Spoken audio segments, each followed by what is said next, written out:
Let's take a look at this example. Again, we're supposed to find the square root of the complex number expressed in polar form. We are going to use the following theorem. According to the theorem, we're supposed to convert the radical form to the power form. So I'm going to write simply 121 an angle of negative 64 degrees to power 1/2. Next, I'm supposed to find out integer k, okay? So I call this maximum k, okay? So I have k equals p minus 1. My p is the denominator of my exponent. Okay, so this is 2 minus 1 is equal 1. It means that the highest value of k in my problem is going to be 1. I'm going to have two values of k. K equals 0 and k equals 1. Remember, I calculate the maximum value of k. Next, I'm supposed to find the roots of my given problem. Simply write 121 to power 1/2 and angle of 1/2, and I have negative 64 degrees plus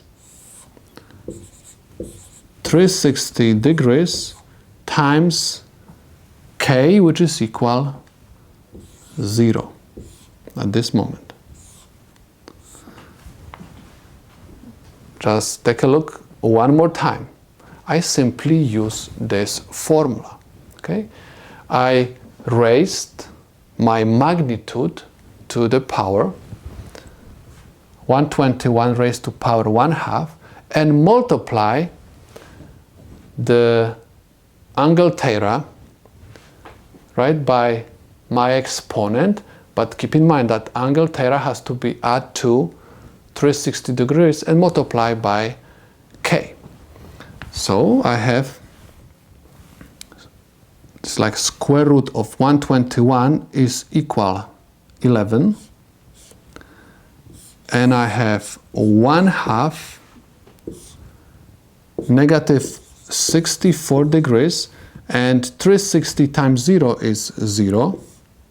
That's why I can write that my first root is 11, and 1/2 of negative 64 is equal negative 32 degrees. And this is the first answer to my problem. Second root, I'm going to find by capping the magnitude, and 1/2 negative 64 degrees, I'm simply capping down everything up to 360 degrees, but this time my k is equal 1. That's why I'm going to write over here 1.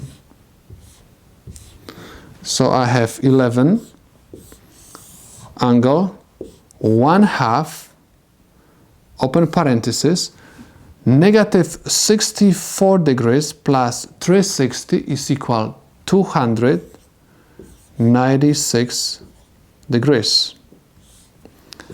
This is equal 11 and angle of 148 degrees, because 1/2 of 296 degrees is equal 148 degrees. Look at the denominator of the exponent one more time. We're supposed to have two roots. We've found two roots. This is my first root and this is my second root. So these two roots are the solutions to my problem.